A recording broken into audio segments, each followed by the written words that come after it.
प्रज्ञा ग्रंथ अध्याय 16 मिस्रियों और इजराइलियों की तुलना।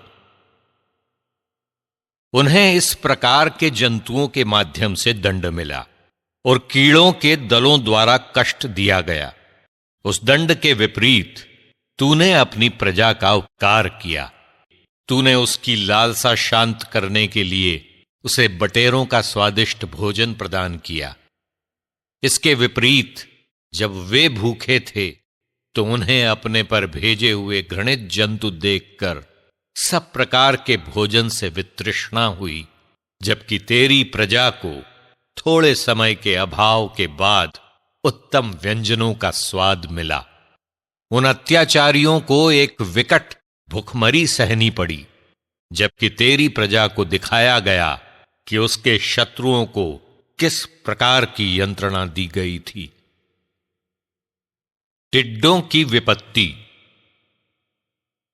जब तेरी प्रजा पर जंतुओं का प्रकोप भड़क उठा और वो कुटिल सांपों के दंश से नष्ट हो रही थी, तो तेरा क्रोध बहुत समय तक नहीं बना रहा। उसे चेतावनी के रूप में कुछ समय तक डराया गया और संहिता की आज्ञाओं का स्मरण दिलाने के लिए उसे मुक्ति का चिन्ह दिखाया गया। जो उस चिन्ह की ओर अभिमुख हुआ, उसकी उस दृश्य द्वारा नहीं बल्कि तेरे सबों के मुक्तिदाता द्वारा रक्षा हुई। इस प्रकार तूने हमारे शत्रुओं को ये प्रमाण दिया कि तू ही सब बुराई से मुक्त करता है। वे टिड्डों और डांसों के काटने से मर गए और उनके जीवन की रक्षा का कोई उपाय नहीं था, क्योंकि वे उस प्रकार के जानवरों द्वारा दंड पाने के योग्य थे। किंतु विषैले सांपों के दांत भी तेरी प्रजा पर विजयी नहीं हुए, क्योंकि तेरी दया ने आकर उसे चंगा किया। वो तेरी आज्ञाओं का स्मरण दिलाने के लिए डसी गई, किंतु उसे शीघ्र ही बचाया गया। कहीं ऐसा न हो कि वो उन आज्ञाओं को इस प्रकार भुला दे कि वो तेरे उपकारों के प्रति उदासीन बन जाए, क्योंकि उसे किसी जड़ी बूटी या लेप से स्वास्थ्य लाभ नहीं हुआ, बल्कि प्रभु तेरे शब्द ने उसे चंगा किया था। जीवन और मृत्यु पर तेरा ही अधिकार है। तू अधोलोक के फाटकों तक पहुंचाता और फिर ऊपर उठाता है। मनुष्य अपनी दुष्टता के कारण वध कर सकता है, किंतु वो न तो छूटे हुए प्राणों को वापस लाने में समर्थ है और न अधोलोक में बंद आत्मा का उद्धार करने में। ओले और मन्ना। कोई तेरे हाथ से भाग कर नहीं निकल सकता। जो अधर्मी तुझे स्वीकार करना नहीं चाहते थे, वे तेरे बाहुबल द्वारा मारे गए। वे असाधारण वर्षा, ओलों और भीषण आंधी से सताए और बिजली की आग से नष्ट किए गए। सबसे आश्चर्यजनक बात यह थी कि पानी में जो सब कुछ बुझाता है, आग बल पकड़ रही थी, क्योंकि सृष्टि धर्मियों की ओर से युद्ध करती है। ज्वाला कभी कभी शांत हो जाती थी, जिससे दुष्टों के विनाश के लिए भेजे जंतु नहीं मरे और वे स्वयं ये देखकर समझें कि ईश्वर का न्याय उनका पीछा कर रहा है।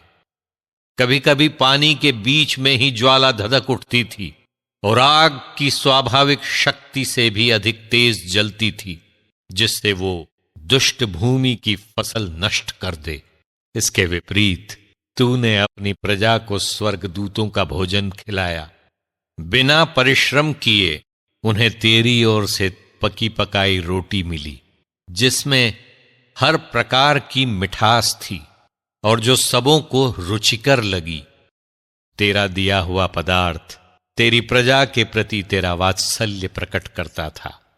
फिर भी वो खाने वाले की इच्छा के अनुसार अपने को हर एक की रुचि के अनुकूल बनाता था। हिम और पाला आग में नहीं पिघलता था, जिससे लोग जान जाएं कि शत्रुओं की फसल तो ओले में जलती और वर्षा की चमकती बिजली में आग द्वारा नष्ट हो गई थी, किंतु दूसरी ओर वही आग अपनी शक्ति भूल जाती थी, जिससे धर्मियों को भोजन मिले। प्रकृति तेरे अधीन है, जिसने उसे बनाया है, इसलिए वो अधर्मियों को दंड देने के लिए अपनी शक्ति बढ़ाती और तुझ पर भरोसा रखने वालों का कल्याण करने के लिए उसे मंद कर देती है। इस कारण वो अपने को बदलते हुए तेरे उस वरदान की सेवा करती है, जो अभाव में रहने वालों की इच्छा के अनुसार भोजन संबंधी उनकी सब आवश्यकताओं को पूरा करता था। प्रभु, इस प्रकार तेरे प्रिय पुत्रों को अनुभव हुआ कि मनुष्यों का पोषण विभिन्न फलों द्वारा नहीं होता, बल्कि तेरा वचन उन सबों को संभालता है जो तुझ पर विश्वास करते हैं। जो चीज आग द्वारा नष्ट नहीं होती थी, वो सूर्य की किरण के स्पर्श मात्र से पिघलती थी, जिससे लोग जान जाएं कि सूर्योदय से पहले तुझे धन्यवाद देना और प्रभात के समय तेरे सामने उपस्थित होना चाहिए। जो धन्यवाद नहीं देता, उसकी आशा शीतकालीन पाले की तरह नष्ट होती है और अप्रयोज्य जलधारा की तरह बह जाती है।